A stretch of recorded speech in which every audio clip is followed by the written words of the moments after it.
রবীন্দ্রনাথের ওই কথাটা আমার খুব ভালো লাগে, তোর ডাক শুনে কেউ না আসে তবে একলা চলো রে। রবীন্দ্রনাথ আমার পীর না, আর আমি তার মুরিদও না, কিন্তু ওই কথাটা আমার ভীষণ ভালো লাগে। এই সমাজের হিসাবটা আমি একেবারে কারোর কাছে গল্প শোনা না, 256টা গ্রামের হিসাব করে কথা বলছি। 256টা গ্রামের সার্ভে রিপোর্ট তো আমার হাতে আছে। প্রতিনিয়ত সমাজ থেকে নারী জাতির সংখ্যা, জন্মহার কমছে, শিক্ষার হার বাড়ছে। পুরুষ জন্মের হার বেশি, কিন্তু শিক্ষার হার অত্যন্ত কম। এখন দুটো কাজ যদি আমরা প্রত্যেকটা গ্রামে গ্রামে যদি চালিয়ে যেতে পারি, গ্রামের যুব সমাজ, গ্রামের শিক্ষিত সমাজ, গ্রামের চাষি সমাজ, মুটে মজুর সবাইকে নিয়ে একটা কমিটি হওয়া দরকার জাতির বাঁচাবার স্বার্থে। এটা পার্টির মিটিং না, এটা মসজিদ কমিটির মিটিং না, এটা হলো সমাজ উন্নয়নের মিটিং কমিটি। এই কমিটির দায়িত্ব থাকবে door to door, man to man, home to home, প্রত্যেক বাড়ি বাড়ি ধর্ণা দিয়ে সব বাচ্চাদেরকে মক্তবে আনা, সব বাচ্চাদের স্কুলে পাঠানো। যদি আজকে থেকে লড়াই চালিয়ে টানা 15-20 বছর যদি লড়াই চালিয়ে যেতে পারেন, তাহলে এই গাড্ডা ভর্তি হতে পারে। এটা 1 বছরের লড়াই না, মিনিমাম 20 বছর ধারাবাহিক লড়াই চালাতে হবে। তারপরের এই গভীর খাদ খানিকটা হলেও পূর্ণ করা সম্ভব হবে। তা না হলে কিন্তু এই জাতি ধ্বস লেবে যাবে। এদের বাঁচাবার, এদের রক্ষা করবার, মুসলিম কমিউনিটির জাতীয় ঐতিহ্য বাঁচাবার দ্বিতীয় কোনো রাস্তা আমার সামনে খোলা নেই। কিন্তু আপনি 5টা লোকের বলে দেখবেন ও হচ্ছে হোক, তারপর হলি বয়াকার দেখা যাবে, ওর পরে একটা র বলবে, সেটা আমি বললুম না, বড্ড খারাপ দেখায় বলে, হোক আগে তারপর বয়াকার দেখা যাবে না। পাশাপাশি আমাদের সমাজের যারা একটু শিক্ষিত আছেন, তারা যে একেবারে বোঝেন না তা না, তারা বোঝেন, কিন্তু তাদের কথা আবার খুব বেশি মানুষ নেয় না। এখনো মুসলিম সমাজের এই একটা জিনিস ভালো আছে যে ইমাম সাহেবের কথা এখনো মানুষ একটু নেয়। ইমামের শুক্রবারে 5 ওয়াক্ত না পড়লেও শুক্রবারে তো যেতেই হয়। তো সমাজের প্রত্যেকটা ইমাম যদি একটু দায়িত্ব নিয়ে দুটো মাস্টারমশাইকে ডাকে, মাস্টারমশাই সমাজ কিন্তু এই গভীর খারাপ অবস্থা, ডাক্তার ভাই মুসলমানদের অবস্থা কিন্তু এই জায়গায়, মুন্সিফ ভাই আসুন না আমরা সবাই মিলে একটু ভাবি আমার এই সমাজটাকে কিভাবে বাঁচানো যাবে। কিছু ডাক্তার, কিছু মাস্টার, কিছু জেনারেল শিক্ষিত বেকার যুবক, কিছু মাদ্রাসায় পড়া ছেলে মেয়ে, সবাই যদি এক জায়গায় করে একটা ভাবা হয় যে আমার গ্রামটা সার্ভে করে দেখা হোক এই রোগ আমার গ্রামে কেমন আছে। আমি বলছি যদি রাজাপুরের মতো গ্রাম, শুধু এখানে আছি বলে এই গ্রামটার কথা বলছি, সব জায়গায় একই রোগ, যদি গ্রাম সার্ভে করা হয় আপনি রাজাপুরেও পাবেন। যদি 100 পুরুষ পান তো 96টার বেশি আপনি ছেলে পাবেন না, মেয়ে পাবেন না, জন্মহার মেয়ের কম। যদি মক্তবের কথা হিসাব করেন, মসজিদে পড়ানো হয়, গ্রামে যদি 700 বাচ্চা থাকে তো মসজিদে পড়ানো হচ্ছে মাত্র 35 থেকে 40টা বাচ্চা। মসজিদে মক্তবে কত বাচ্চা পড়ে আপনার বলছে? 35-40টা। কিন্তু গ্রামে বাচ্চা আছে প্রায় 500 থেকে 700 বাচ্চা আছে। রাজপুরে গ্রামটা এখন ঠাসা গ্রাম, অনেক বড় গ্রাম, বেশে মাথা থেকে মাথা পর্যন্ত বহু মানুষ। কত পরিবার হতে পারে? পরিবার পরিবার, রান্নাঘর 300-400 পরিবার। তো 400 পরিবার হওয়া মানে 5 থেকে 600 বাচ্চা আছে। তাহলে যে বাচ্চাগুলো মসজিদে কোরআন শিখতে আসছে না, এই বাচ্চাগুলো মসজিদে কিভাবে আনা যাবে? যে বাচ্চাগুলো 5-6 পড়ে আর স্কুলে যাচ্ছে না, ওই বাচ্চাগুলো কিভাবে আবার স্কুলে পাঠানো যাবে? আমি বলছি গ্রামের মানুষ, মসজিদ কমিটি, ইমাম সাহেব, দুটো শিক্ষিত মানুষ সবাই যদি একপ্যাক্ট হয়ে যদি মসজিদে ভাষণ দেওয়া হয় যে যত গ্রামে ড্রপ আউট স্কুল চুট ছেলে আছে ওদেরকে স্কুলে পাঠাবার জন্য আমরা বলছি গার্জেনদের আপনাদের বাচ্চাকে স্কুলে পাঠান। রাজাপুর গ্রামের 18 বছরের নিচে কোনো বাচ্চা যদি সেলাই কাজে ঢোকে, আমরা কিন্তু সেই পরিবারের সাথে কোনো সহযোগিতায় যাব না, বাচ্চা স্কুলে পাঠাতে হবে। প্রত্যেকটা বাচ্চাকে মক্তবে পাঠাতে হবে। যে বাড়ির বাচ্চা মক্তবে আসবে না, আমরা কিন্তু সেই বাড়ির সঙ্গে মসজিদ কমিটির কোনো সম্পর্ক থাকবে না। খুব বেশি চাপ দেওয়ার দরকার নেই। এখন ভালোবেসে আদর করে যত্ন করেই যদি বলা হয়, আমি বলছি এক মিটিংয়ে 35টা বাচ্চা 150 হবে। একটা মিটিংয়ে যদি মানুষের মগজ ধোলাই করে বোঝানো যায়, 600 বাচ্চার ভিতরে অন্তত 150 বাচ্চা মসজিদে আসবে ইসলাম শিক্ষা করতে, কোরআন শিক্ষা করতে। যদি 60টা বাচ্চা ড্রপ আউট থাকে, আশা করা যায় 10টা বাচ্চা হলেও আবার স্কুলে পাঠানো যাবে। মিনিমাম 10টা তো যাবেই যাবে। কিন্তু এই বোঝাবার মানুষটা কোথায়? এই মিটিং করার মানুষটা কোথায়? এই ভাবনা চিন্তার মানুষটা কোথায়? আপনাদের যাদেরকে পেয়েছে, আপনারা যদি এই কটা মানুষ যদি আপনি একজনের জন্য শেয়ার করেন যে আজকে গিয়েছিলাম, মাতিন ভাই কিন্তু এই কথাগুলো বলেছে, আব্দুল মাতিন কিন্তু এই ভাবনার কথাগুলো বলেছে, দেখবেন আপনারা যদি এক একজন মানুষ 5টা বুদ্ধিজীবী মানুষের মাথায় দিতে পারেন, হয়তো একটা লোক ভাববে। 5 জনকে বললে একটা লোক হয়তো ভাবতে শিখবে। তা আপনারা কজন ভাবলেন? আর একটা করে লোক যদি নতুন ভাবনার লোক তৈরি হয়, তাও তো সংখ্যাটা ডবল হলো। এই ভাবতে ভাবতে ভাবতে ভাবতে একদিন হয়তো এই কাজে সবাই আত্মনিয়োগ করবে, একদিন হয়তো এই কাজে সবাই ঝাঁপিয়ে পড়বে। তবে আমি যখন বলছি না, আমি যে সময়টা বলছি, এখন ছাঁচি আগুন লেগেছে। আর আমি নিমাই কোম্পানির ছেলে, ঘরে তো আমার জায়গা হয় না, আমি ওই বারান্দার নিচে শুই। সেই জন্য ছাঁচির আগুনটা আমার গায়ে লাগছে, সেই জন্য আমি চিৎকার করছি। এক্ষুনি যদি সবাই ঝাঁপিয়ে পড়ে, তাহলে অন্তত ঘরটাও হয়তো বাঁচানো যাবে। আগুন কিন্তু রোমে রোমে রোমে রোমে মটকার দিকে যাচ্ছে। ঠিক সেই জায়গাটায় দাঁড়িয়ে আমরা জীবন নেশা বালিকা মাদ্রাসা আজ ক বছর হয়েছে? বছর 10, 9 বছরে পড়েছে। দিক দিক দিক দিক করে আজকে এই পর্যন্ত চলে আসছে। মানুষ কিন্তু টাকা দিয়েছে। শুধু এখানে কেন, যত জায়গায় আমরা কাজ করছি, সে একটা মক্তব বলি, একটা মাদ্রাসা বলি, একটা জামিয়া রহমানিয়া বলি, বা মেয়েদের মাদ্রাসা বলি, যাই বলি না কেন, হাত পেতেছি তো মানুষ টাকা দিয়েছে। অন্তত পশ্চিমবঙ্গের কোনো আলেম মাওলানা বলতে পারবে না যে আমি দিনের পথে পয়সার অভাবে কাজ করতে পারিনি। এটা মিথ্যে কথা। মানুষ কিন্তু পয়সা দিয়েছে। তো যে জাতি এত বেশি পরিমাণ ইসলামের জন্য দান করে, কমিউনিটির জন্য দান করে, তবু সেই কমিউনিটিটা পিছিয়ে থাকে কেন? তার একটা কারণ আমার কাছে ধরা পড়েছে। কারণটা হলো there is no system, there is no plan and estimate. মুসলমানদের কাজের কোনো সিস্টেম নেই, কোনো প্ল্যান নেই, কোনো এস্টিমেট নেই, শুধু টাকা খরচা হয়, টাকা খরচা হয়। সেদিন হিসেব করছিলাম যে পশ্চিমবঙ্গের ধর্মসভায় পার ডে কত খরচ হয়।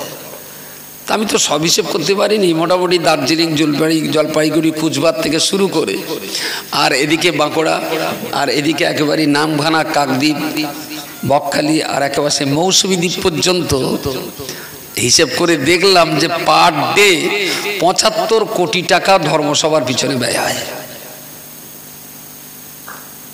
বুঝতে পারেননি? 75 কোটি টাকা প্রতিদিন মুসলমানরা ধর্মসভার পিছনে ব্যয় হয়। রাজাপুর সভাটা কবে হবে ভাই? হ্যাঁ, 17 ইমান। কিরকম একটা টাকা খরচ হতে পারে এখানে? সে হোক, মোটামুটি কিরকম একটা টাকা খরচা হবে? 3 লাখ টাকা খরচা হবে। আমার এখানে একটা সভা দিচ্ছে রাজাপুর, এটাও রাজাপুরের ভেতরে। আমাদের বাজেট কত হয়? মোটামুটি 1.5 লাখ টাকা। তাহলে 3 আর 1.5 4.5। সেদিন একটা খুচরো পেনা সবাই আমি এলো, খুচরো সভা। তো ওতে ওই 20-25 টাকা হবে না, 50 হবে না মনে হয়। বাচ্চা কাচ্চারা দিছিল তো, উনি আমার দিল বোধ হয় 500 টাকা না কত, 1000 টাকা। ছেলে মানুষ তো, একটু গুঁড়ো গুঁড়ো বাচ্চা, ওরা সভা দিচ্ছে। ও ওরা আবার আলাদা, ও এই পাড়ায়। তাহলে এই দুটো ধরে আবার 1050 ধরা যায়।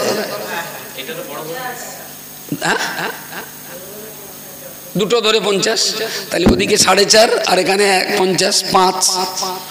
একটা গ্রাম থেকে যদি বছরে 5 লাখ যায়, 33,000 গ্রাম আছে। এখনো তো বহুত বাকি আছে। কি পাড়ায় ও সভা দেবে আবার। তোমার বাজেট কত? কত? 10,000, 25,000। তো আমি বাদশাহ দিয়ে কেটে কুটে দেখলাম যে প্রত্যেক দিন পশ্চিমবঙ্গে ধর্মসভার পিছনে ব্যয় হয় 75 কোটি টাকা। There is no plan, no project, no system. শুধু আসো, বক্তাদেরকেও কোনো বক্তৃতার সাবজেক্ট নেই, শ্রোতাদের শোনার কোনো লিমিটেড নেই। যে যার মতন বকলো, যে যার মতন শুনলো। খাওয়ার সময় বক্তা পয়সা গুনতে গুনতে বাড়ি গেল, শ্রোতা হাত চাটতে চাটতে বাড়ি গেল। লাভটা কি? দিনের শেষে অঙ্ক কষে দেখা যাচ্ছে 2 মিলে গেলি সৈন্য, বাঁধারে সৈন্য বসে না। এরকম একটা বিয়ে অঙ্ক আছে না, বাঁধার সৈন্য বসে না, ও সৈন্যর কোনো দাম নেই। ধর্মসভাগুলোর রেজাল্ট আমার কাছে এইরকম, একদম এরকম। প্রত্যেকটা ধর্মসভায় যদি মিনিমাম 5টা করে নতুন নামাজি বাড়তো, 5টা করে মহিলা যদি মাথায় হিজাব তুলে নিত, 5টা করে মানুষ যদি কোরআন শিখতেন, 5টা করে মানুষ যদি হজে যাওয়ার নিয়ত করতেন, আর 5টা করে লোক যদি তওবা পড়ে বলতেন ঘোষবাড়ি আর যাব না। বুঝতে পারেননি? মুসলমান সমাজ এতদিন ওলি আল্লাহ সমাজে পরিণত হয়ে যেত। ধর্মসভায় তো কোনো প্ল্যান নেই, উদ্দেশ্য তো ভালো না। বছর বছর একটা দেওয়া হয়, না দিলি যেন ঘাত পা কামড়ায়। তাহলে চল আয় হুজুরের দাওয়াত কর, এই লোক সব বলে লেগে গেল, দমদাম হয়ে গেল, খিচুড়ি চুড়ি খেয়ে সভা হয়ে গেল। আর যত জায়গায় সভা হয়, 100 সবার ভেতরে 99টা সবার সভা কমিটির লোকেরাই নামাজ পড়ে না। যারা সভা দেয় অথচ ওরাই ধর্মসভাটা করে, আবার খুব যত্ন করেই করে।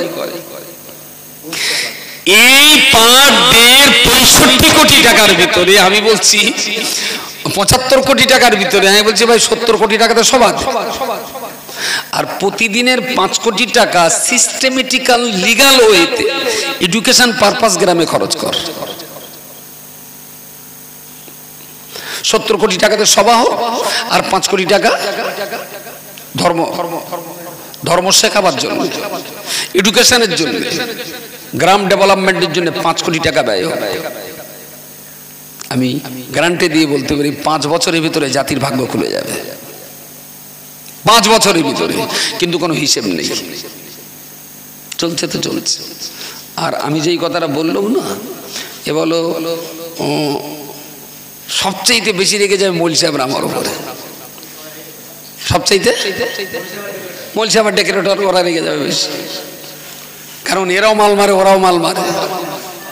কিন্তু টাকা ভাই তুইও রোজগার কর, আমিও করি, কিন্তু জাতি বাঁচবে কি করে সেই স্বপ্নটা তুইও দেখ, আমিও দেখি। কিন্তু কোনো ভাবনাও নেই, কোনো চিন্তাও নেই, কোনো অগ্রগতির নতুন কোনো প্ল্যান প্রজেক্টও আমাদের হাতে নেই। ঠিক এই জায়গায় দাঁড়িয়ে যে কটা মানুষ আপনারা এসেছেন, আমি এখনো বলছি, ঘরে যখন দাউ দাউ করে আগুন জ্বলছে, প্রশ্ন কিন্তু আল্লাহর কাছে শুধু আমার একার না, আপনাদেরকেও প্রশ্ন করা হবে। আল্লাহ কুল্লুকুম রাঈন ওয়া কুল্লুকুম মাসউলুন আন রাইয়াতিহি, জবাব কিন্তু সবাইকেই দেওয়া লাগবে। কুল্লুকুম রাঈন ওয়া কুল্লুকুম মাসউলুন আন রাইয়াতিহি, নবী বলেছেন তোমরা সবাই হলে দায়িত্বশীল, আর হাসরের মাঠে তোমাদের প্রত্যেকের দায়িত্ব সম্পর্কে আল্লাহ জিজ্ঞেস করবেন। কথা বলো, কথা না, তোমাদের প্রত্যেককেই কিন্তু এই জিজ্ঞেস করা হবে তোমার দায়িত্ব নিয়ে।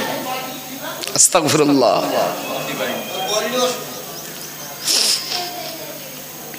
সেই জায়গায় দাঁড়িয়ে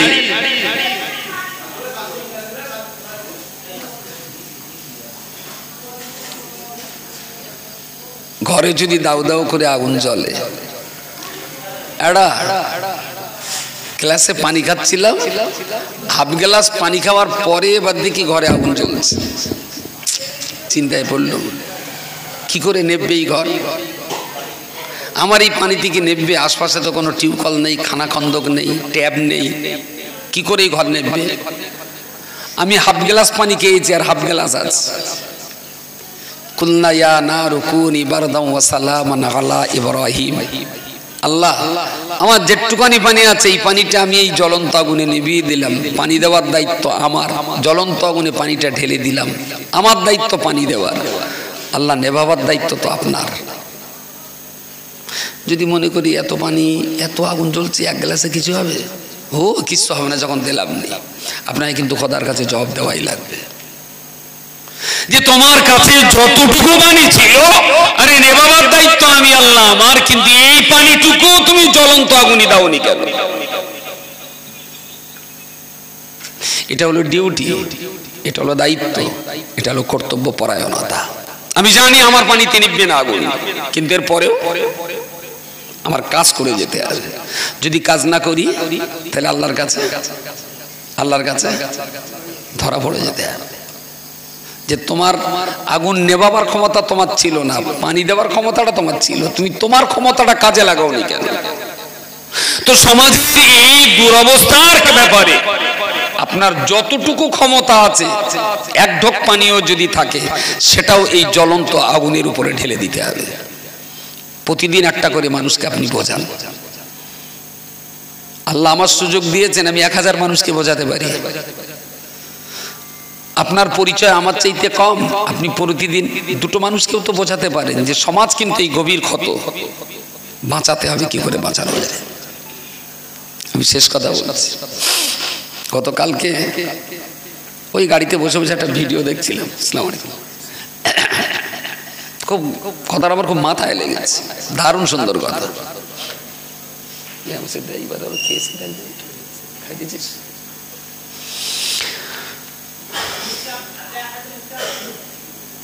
দেখে এই কল এতে কাবের নিয়ত কর, আমি যতক্ষণ থাকবো গালা করবি না, ইশারা করে কথা বলবি।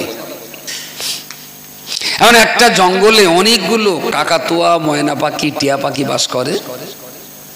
একটা লোক দেখলো যে এরা তো সবাই তো ভালো ভালো বুলি বলতে পারে, কিন্তু এদের শেখানো হয়নি, এদের শেখানো হয়নি। দামি দামি পাখি, এক একটা পাখি 2000, 10,000, 20,000 বিক্রি হতে পারে, কিন্তু পাখিগুলো দেখে ওরকম মায়া হয়েছে। এরা তো দারুণ সুন্দর কথা বলতে পারে, কিন্তু কেউ এদের শেখায়নি। এখন ওগে প্রতিদিন যায় আর পাখিগুলো দেখে সালাম করে, আসসালামু আলাইকুম ওয়া রাহমাতুল্লাহ। ময়না পাখি, টিয়া পাখি, কাকাতুয়া এরা ওই শুনে শুনে সালাম মুখস্থ করে ফেলে। এ এখন যেই বাগানে যায় পাখিরা তখন উল্টে এর সালাম করে, আসসালামু আলাইকুম। সব পাখি এর সালাম করে শিখে গেছে। এখন এবার আবার শিখিয়েছে ওয়ালাইকুম আসসালাম, পাখিরাও শিখে গেছে। এগে যখন সালাম করে পাখিরা বলে ওয়ালাইকুম আসসালাম, আর এ বলার আগে যদি ওরা আগে বলে ফেলে পাখিরা আসসালামু আলাইকুম, এ আবার বলে ওয়ালাইকুম আসসালাম। দারুণ সুন্দর ওরা সালাম কালাম শিখে গেছে। এখন এর তখন এই পাখিগুলোর উপর মায়া হয়ে গেছে, কি সুন্দর আসি, এরা সালাম করে, আমি জবাব দেই, আমি সালাম করি, ওরা জবাব দেয়। কিন্তু অন্য কেউ যদি খবর রাখে তাহলে তো ধরে এলে যাবে। আরে দামি দামি পাখি। এ তখন পাখিদেরকে আর একটা নতুন জিনিস শিখিয়েছে, শিকারি আয়েগা, জাল বিছাएगा, দানা ডালেগা, ফাঁসনা মাত। ফাঁসনা মাত বলছে তোমাদেরকে আমি এটা পড়াচ্ছি, ভালো করে মনে রেখো। কখনো তোমাদের কাছে শিকারি আসতে পারে, জাল ফেলে তোমাদের ধরার জন্য জাল ফেলে ফাঁদ পাততে পারে, আর তোমরা গাছ থেকে ওখানে যাবে না বলে ও বলো ভালো ভালো খাবার দিতে পারে, সুন্দর সুন্দর ডাল, মুসুরি, কলাই, দানা ডালেগা, ফাঁসনা নেই, যেন ওই জালে পাদে ফেসে যেও না। शिकारी आएगा, जाल बिछाएगा, दाना डालेगा, बट ফাসনা নেই। এখন এ বলে আর পাখি খুব মনোযোগ দিয়ে শুনে শুনে পাখিরও মুখস্থ হয়। এখন এ তারপরে যেই যায় গেলেই বলে সালাম আলাইকুম, ওয়ালাইকুম আসসালাম, শিকারি আয়েগা, জাল বিছায়েগা, দানা ডালেগা, ফাসনা নেই। এ বললো বাহ, তাহলে এই পাখিগুলো কেউ আর কোনোদিন ধরে আনতে পারবে না, জালে ফাঁসাতে পারবে না, মুখস্থ হয়ে গেছে। এখন সংবাদ পেয়ে একজন গেছে ওখানে, সংবাদ পেয়েছে অনেক দামি দামি পাখি আছে ধরবে। এখন পাখি ধরতে গেলে কিছু খাবারও দিতে হয়, জালও দিতে হয়। এখন এ বাগানে যেই ঢুকেছে অমনি পাখিরা চিৎকার করা শুরু করেছে, সালাম আলাইকুম, শিকারি আয়েগা, জাল বিছায়েগা, দানা ডালেগা, ফাসনা নেই। বলে আরে শালায়, কিন্তু আমার উপরের জিনিস। ওর জাল ফেলিনি চলে এস, কারণ পুরো চক্র তো বলেই ফেললো। আর এ জাল লিখেছে সঙ্গে, দানাও নিয়ে গেছে, ধরবে পাখি। বলি আমার মনের নিয়ে তোরা জানলো কি করে?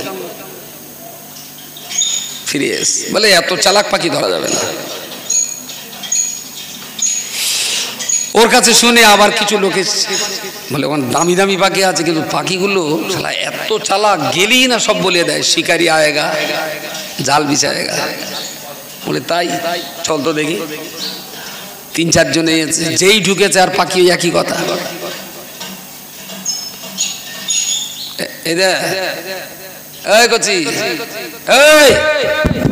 আমি একটু হ্যাংসাচ্ছি, শোনা, আমার ডিস্টার্ব করিনি, দেখি এই কলে একটু পানি তুলতে পারি কি দেখি। ও কলার টেনো না শোনা, ওখান থেকে পানি নিয়ে শোনা একটু, আর না 5 মিনিট পরে টেনে ওখানে। আমি এই কলেতে আমার রসার কেটে যাচ্ছে, ওরা এখন ওই কল নিয়ে হ্যাংসাক্সি করতেছে। এখন হ্যাংসাস নেই বাপ, একটু পরে দেখ। এখন এরা যে যা যায় গেলেই পাখি বলে দেয়, ওরা জাল ফেলতে সাহস হয় না, বলে এ পাখি ধরা যাবে না। গল্প টল্প শুনে একদিন একটা লোক ওখানে গেছে, ও যেরকম পারাক্তি পাখিও বলে দিস শিকারি আয়েগা। মানে এ তো আমার শোনা আছে লোকের কাছে, আমি শুনে বুঝিয়ে গেছি। তা তুই পাখি যতই বলিস আমি শিকারিও হয়েছি, জাল বেসাবো, তোরে ধরবো, খাবার দেবো, এইছি যখন জাল আজকে বেসাবো। ও যথারীতি এসে মাথার তোমাতে জাল টাল বিছিয়ে দে, যেই খাবার ছড়িয়ে দিয়েছে পাখি ছটছট করে নিচে বুঝতে পারেননি, ছটছট করে সব পাখি। ও একা যতটা পেরেছে জাল জমাত গুটকে ধরে বাড়ি যাচ্ছে। অন্য লোকগুলো যে কি ব্যাপার রে, তাহলে সেই পাখি ধরে এনেছে। বলে ও পাখি তো বিরাট চালাক, তো শালা গেলেই বলে শিকারি আয়েগা, জাল বিছায়েগা। বলে আমারও বলেছিল, তাহলে ধরলি কি করে? বলে ওইভাবে জাল ফেতিস, ওরা শিখেছে। বলে তার মানে? বলে শোন, পাখিরে যা যা মুখস্থ করিয়েছিল শুধু মুখস্থ করেছে, ও কথাগুলো বলো মানে মতলব ওর বিবেকের ভেতরে ঢুকিনি। তোরা ওর কথা শুনে ফিরে এসেছিলি, আর আমি জানি এটা ওর মুখস্থ বিদ্যে, এটা ওর বুঝদারের কথা না।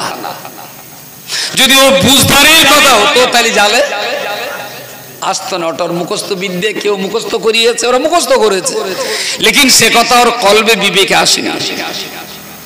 বলিস তাহলে তো শালা পাখি যতই বলুক শিকারি আয়েগা, তাই জাল ফেললি তো আমরা বলতে বলে হ্যাঁ তুই পাতলি তোরও জালে পড়বে, তুই যা জাল ফেল। ও মুখী বলবে শিকারি আয়েগা, জাল বিছায়েগা, দানা ডালেগা, ফাসনা নেই। ও মুখী বলবে, আবার ও খাতি আসবে। আমি এতক্ষণ ধরে যা বললাম, আমি আবার ওই পাখিরে শেখাচ্ছি না তো, বুঝতে পারেননি? পাখি বলেছিল যে দানা বিষয়ে জানা কেউ ফেসে যাবে না, কিন্তু নিজেরাও কথা বলে। জাল বিছিয়ে যখন ডাল ছড়িয়ে দিয়েছে না, পাখি ওই ওই গান গাতে গাতে এসে খাচ্ছে আর পায়ে জড়িয়ে যাচ্ছে। এই কটা পাখি আবার জালে পড়বে না তো? আমার তো বিশ্বাস হয় না ঠিক। সুতরাং পাখির মুখস্থ করা ওটা একটা মুখস্থ বিদ্যা, ওই বিদ্যা ও বুঝে সুঝে মুখস্থ করিনি, আর ওই বিদ্যার অ্যাকশনটা কি এটা পাখি জানে না। আমি বলছি কি, পাখির মতন বুলি মুখস্থ না করে আমার কথাবার্তাগুলো মনুষ্য হৃদয়ের মাঝে আল্লাহ কলব নামে যে যন্ত্রটা দিয়েছেন, ওই কলবের জাঁতা কলে ফেলে কথাগুলো যাচাই বাছাই পরীক্ষা নিরীক্ষা করে একটু সমাজটাকে নিয়ে ভাবুন। আগুন কিন্তু দাউ দাউ করে জ্বলছে। আপনার কাছে পানির গাড়ি নাই বা থাকতে পারে, আপনার কাছে জলকরের পানি নাই বা থাকতে পারে, আপনার বাড়িতে টিউবওয়েল নাই বা থাকতে পারে, কিন্তু এক কাপ চা সমান পানিও যদি থাকে, আমি বলছি সেটাও এই জ্বলন্ত আগুনে ঢালুন। যিনি যেদিক থেকে পারেন সেই দিক থেকে চেষ্টা করুন। ফার্স্ট মুভমেন্ট আর আন্দোলন আপনার ঘর থেকেই শুরু হোক, যে আমার বাড়ির যে কটা বাচ্চা আছে সব কটা বাচ্চাকে আমি স্কুলে পাঠাবো, আমার বাড়ির যে কটা বাচ্চা আছে সব কটা বাচ্চা আমি মক্তবে পাঠাবো। আপনার ঘর থেকেই বিপ্লবটা শুরু হোক, আন্দোলনটা শুরু হোক। আমার বাড়িতে 7 ফেল করা ড্রপ আউট যে বাচ্চাটা আছে আমি ওকে স্কুলে পাঠাবো। আমার বাড়িতে যে বাচ্চাটা মক্তবে যায় না বাচ্চাটাকে আমি মক্তবে পাঠাবো।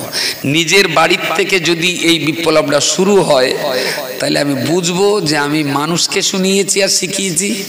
আর যদি মনে করি না শিকারি আয়েগা জাল বিছায়েগা দানা ডালেগা ফাসনা নেই, ওই গান গাইতে গাইতে যদি ডাল খায় তাহলে আমার বুঝতে হবে চাপাপুকুর রাজাপুকুর ঈদগায় কটা ময়না পাখি ছিল আমি মুখস্থ করে দিয়েছি। ওরা ডালও খাবে, ও গানও গাবে, ডালও খাবে, জালেও জড়াবে।